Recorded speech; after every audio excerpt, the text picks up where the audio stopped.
Hello everybody, Killer Winston here, and today I will be doing What if Deku was Accelerator, Part 1.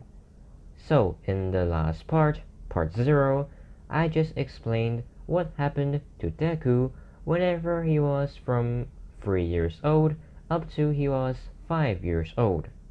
Now, continuing the story, it would have been the day after Deku's 5th birthday, with Kurogiri wanting to buy breakfast for Shigaraki. He would have went out of the bar and opened a portal into an alleyway. Why? It's because, you can't just open a portal right in front of, let's say, McDonald's or Starbucks. I mean, you can, but you'll be breaking the law of the My Hero Academia world. So, no. And when Kurogiri was walking out of the alleyway, he would have saw Deku on the side sleeping. Kurogiri seeing Deku, his first thought would have been to just leave Deku and continue to do what he's doing right now, which is to buy breakfast. But after noticing that Deku is wearing the same clothes he is yesterday, or the day before that day, and also having some burn marks on his clothes, Kurogiri would have thought that something happened. So, on second thought, Kurogiri thinks that using this opportunity, he may be able to change Deku from what he is right now, which is an innocent child, into a somewhat of a villain, or well, basically a villain scout, who scouts out the heroes and gives them information. And thinking that could work, Kurogiri would have brought Deku back to the bar and then go again to buy breakfast. Deku waking up in the bar on a sofa, he would have been confused since last time he checked he was in an alleyway. But before he can think of anything else, he would have saw Kurogiri and Shigaraki, him being somewhat relieved and happy to see both of them, since they are kind of the only ones left who sort of gave him kindness, or in Deku's eyes, cared for him. As just as Deku awoke, Kurogiri would have walked from the counter and over to Deku, asking Deku what happened to him. To which Deku would just explain to Kurogiri what happened. His dad going mad and burning down the house, killing Inko. Also, Deku awakening his quirk. Yeah, basically that. And after hearing what happened to Deku, Kurogiri would have thought that he should be able to use what happened to Deku and use it to change Deku into whatever awful one wants Deku to be. So Kurogiri would have just told Deku to stay inside the bar and that he, well, has something to do. Deku, hearing that he will be able to stay in the bar, he would of course be overjoyed, with him starting to cheer, as whenever Deku was doing that, Kurogiri would have walked into another room, with Kurogiri contacting All For One.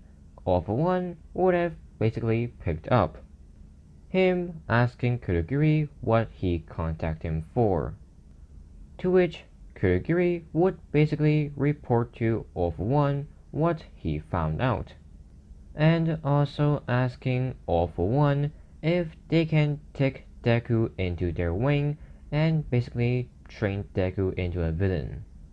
All For One hearing Deku's story and being intrigued, he would have told Kurogiri to proceed to teach Deku how to use his quirk and basically teach him how to live, survive, and, well, fight.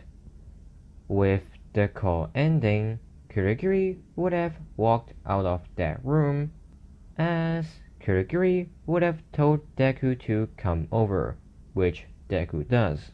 Him telling Deku that starting from that day on, Kurogiri, he is going to be Deku's new teacher, and that he will teach Deku everything from languages, maths, all the way over to survival and fighting.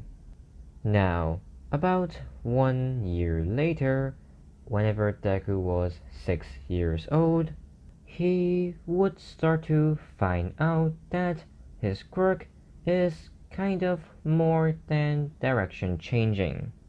Since whenever he found out what a vector is and what is its definition, he would of course be intrigued by it, since vectors are kind of related to directions. And while experimenting, Deku would realize that his quirk is not direction changing. Instead, it is vector control. So yeah, it's a lot different than what Deku thought it would be.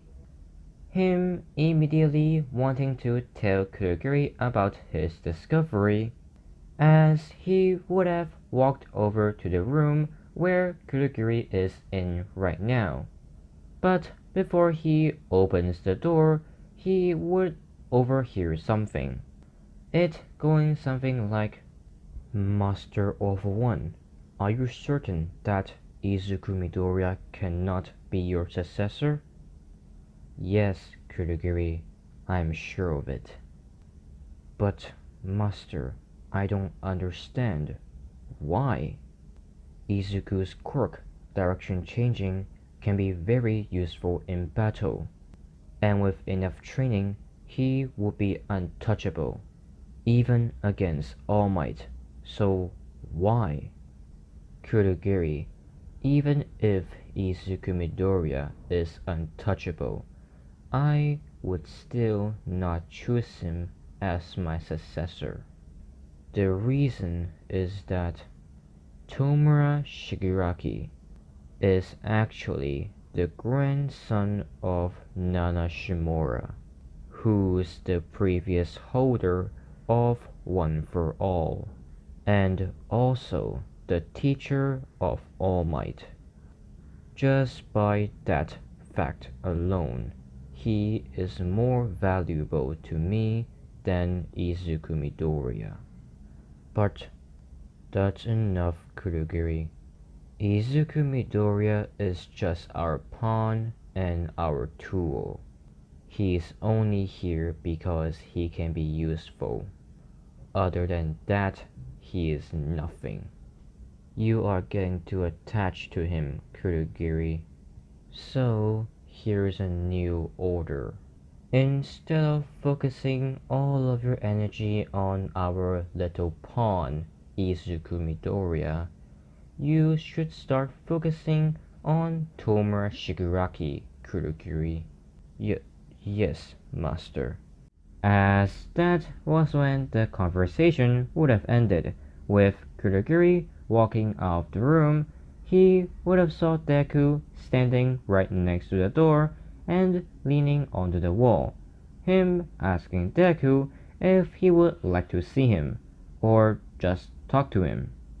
To which Deku would have just shook his head and denied it, saying that he was just stretching his legs and thinking about how he can use his quirk better. Kurogiri believing in Deku, he would have just continued to walk towards the counter. As for Deku's real thought, he's thinking of how he can get stronger and prove to whoever this Master of One is that he is strong enough and is not his pawn, or just not a useless and disposable tool. With Deku coming to the conclusion that he himself needs to get stronger in every single way, meaning that he needs to train his mind, his body, and even his reaction time. And in the end, Deku, wanting to surprise this Master of One, he would not have told Kurogiri that his quirk is actually vector control and not direction changing. Now, we'll time skip to another year later, meaning that Deku is 7 years old. And at that time, Kurogiri, realizing that Deku is getting stronger and smarter day by day, he would have of course reported that to All For One. Which All For One, hearing that, he would have gotten a bit more interested in Deku, telling Kurogiri to bring Deku to himself and saying that he will train Deku personally and see what this kid is made out of, or just see how strong Deku truly is. As Kurogiri doing what All For One told him, he would have brought Deku to All For One. And if you're wondering, Deku right now is as smart and as strong as Accelerator at 50% before he got nerfed. Meaning before Accelerator met Last Order and got a bullet through his head. Yeah, Deku is already very strong. Now, on the day of Deku meeting All For One would have of course introduced himself. Deku doing the same, saying his name, and saying that his quirk is direction changing, not vector control. And after the introduction, All For One would have gotten straight to the point. Him saying that he will be Deku's new teacher from that day onwards. Deku being a bit intimidated by All For One's presence, he would have of course just nod. And just as Deku nod, Kurogiri would have left, with Deku's hellish training beginning. And by hellish training, I mean being ordered by All For One to slaughter people every single day. Sometimes capture, but in the end, he has to kill at least one person each day. Why? Because All For One is seeing if Deku can actually kill a person, which Deku can, but he just won't. Basically, how Deku's each day operates is that All For One gives Deku a mission, Deku takes it, he goes out, do the mission, and bring the target back to All For One, which All For One is disappointed since he ordered Deku to kill the target. Him again ordering Deku to kill the target, Deku resisting at first, but in the end killing the target. And if he successfully resists, All For One will just kill this target in front of Deku. This happening every single day and maybe multiple times each day. Well, maybe until Deku actually fulfills the mission and return to All For One with the target already dead. But by then, Deku is already 10 years old.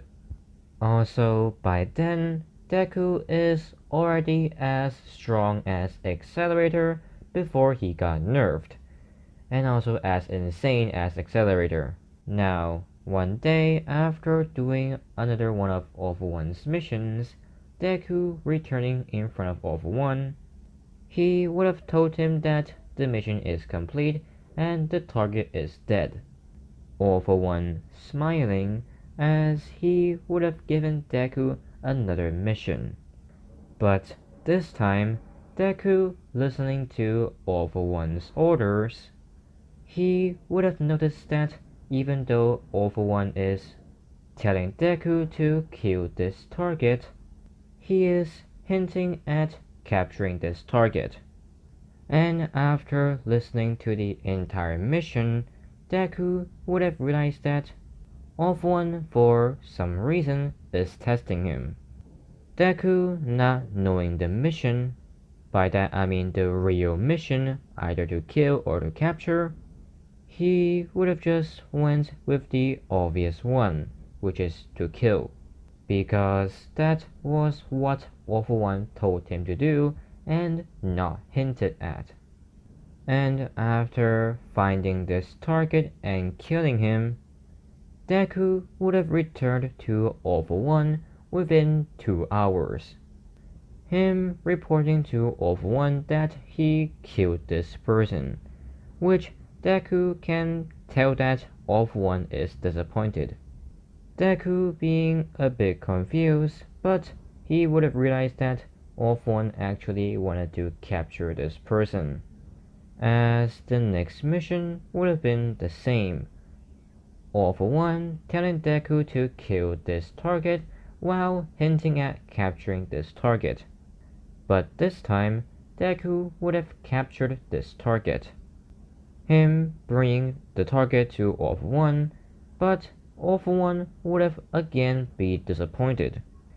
Him telling Deku that he wanted Deku to kill this person and not capture him, which Deku is confused by, since no matter what he did, All For One is still disappointed at Deku, which he is wondering why. As every single mission after this, All For One would have did the same thing over and over again, confusing Deku even more.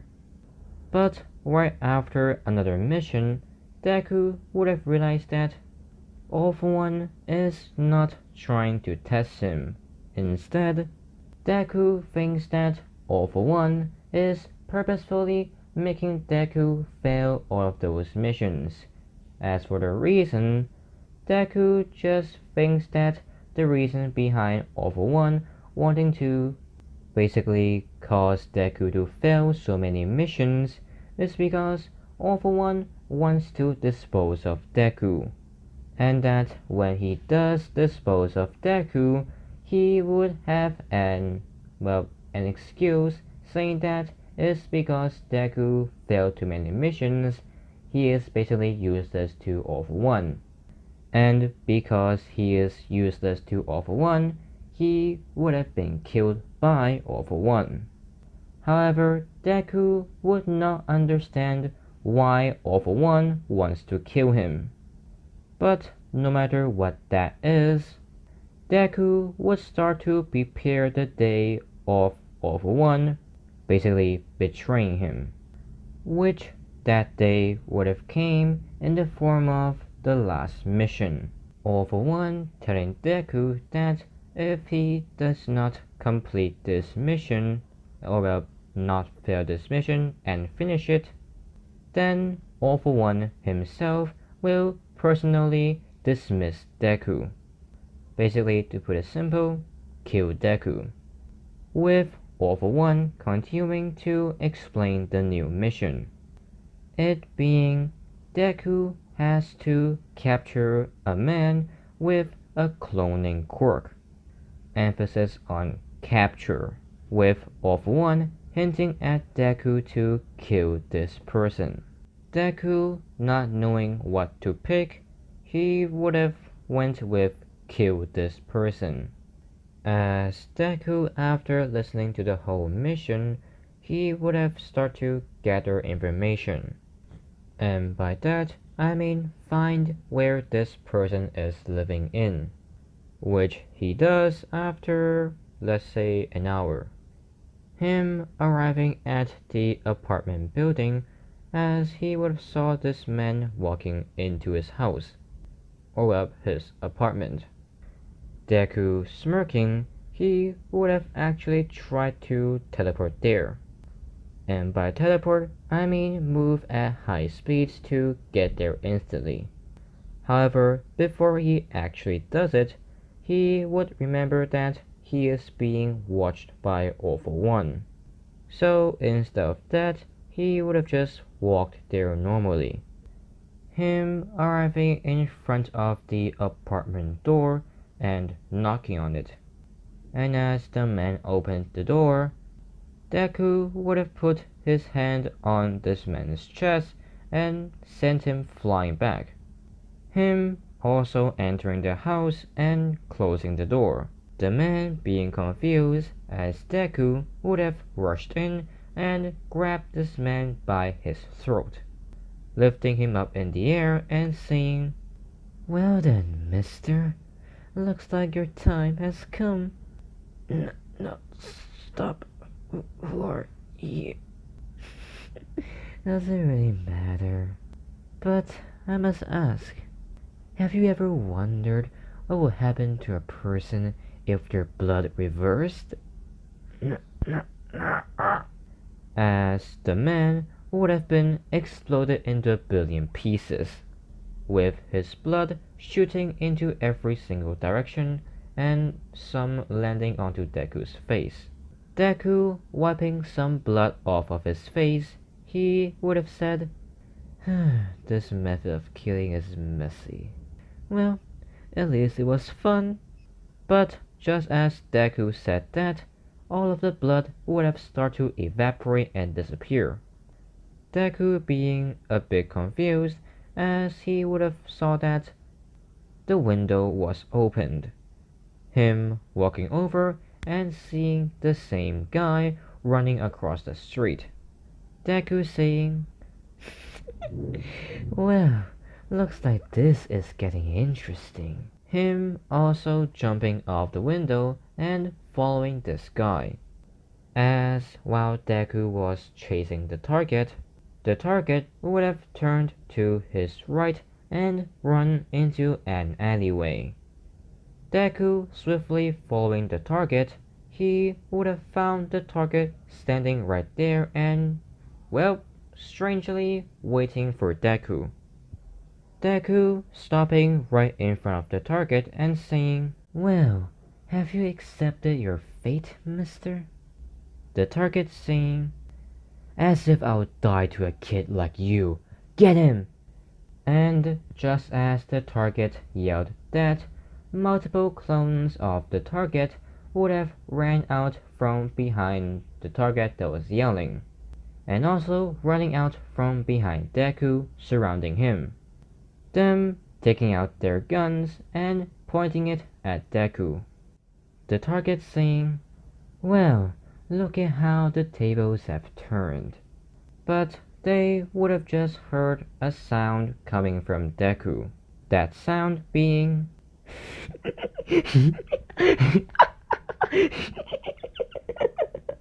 everyone there being confused, as that is the end of this video. I hope you guys enjoyed. If you did, please like, comment, and subscribe. That'll be amazing, and I'll see you guys in next video. Bye!